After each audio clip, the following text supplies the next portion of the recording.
আপনি তো বাংলাদেশের প্রতিনিধিত্ব করতে অলিম্পিকের আসরে যাচ্ছেন, প্যারা অলিম্পিকে অংশগ্রহণ করবেন, তাই না? জি ইনশাআল্লাহ। এটা খুব ভালো লাগার একটা বিষয়, আপনাকে অভিনন্দন জানাচ্ছি। আর সাথে সাথে জানতে চাচ্ছি এই মুহূর্তে আপনার অনুভূতিটা কি?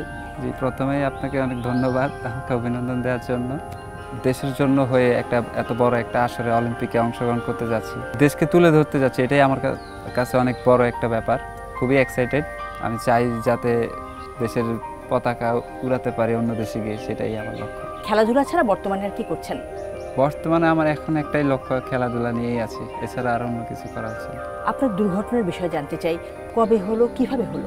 জি, আমি 2022-এর এপ্রিলের দিকে অ্যাক্সিডেন্টটা হয়। তো একটা দেয়াল ভেঙে আমার গায়ের উপর পড়ে, পিঠে। তারপরে এই মেরুরজ্জুতে আঘাত পেয়ে আর কি অ্যাক্সিডেন্ট হয়। প্রায় আজকে 2 বছর হয়ে গেছে। কিভাবে হলো? মানে আপনি তো বলছেন ঘরের দেয়াল পড়ে হয়েছে, এটা কি আপনি যে ঘরে থাকতেন সেই ঘরে? হ্যাঁ, সেই ঘরে। দেয়ালটা কি কাঁচা ছিল? তো দেয়ালটা একটু ফাটা ছিল, হঠাৎ করেই ভেঙে পড়ে। সেটা কি দিনে না রাতে? দিনের বেলা, দুপুর 1টার দিকে। আপনি কি করছিলেন সে সময়?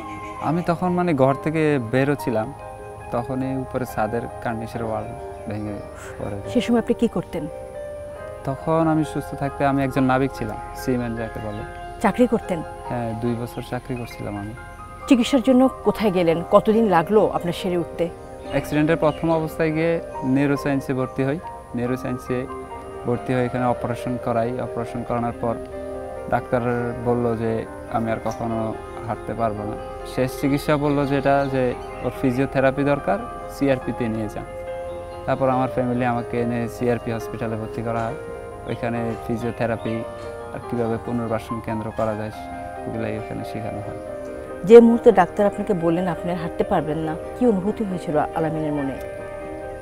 এই কথাটা আসলে আমি মানে চিন্তাই আনতে পারতেছিলাম না, আমার মাথায় ঢুকতেছিল না যে আমি আবার হাঁটতে পারবো না।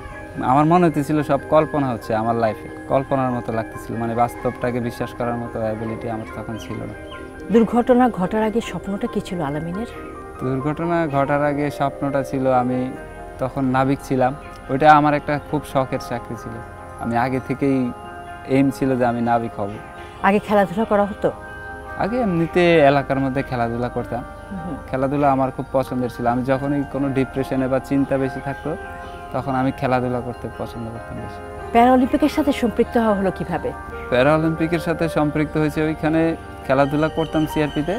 ওইখানকার একটা স্যার ছিল আমাদের, যে বুলবুল স্যার, ওনার কাছে ইনফরমেশন ছিল যে প্যারা আর্চারি শুরু হতে যাচ্ছে।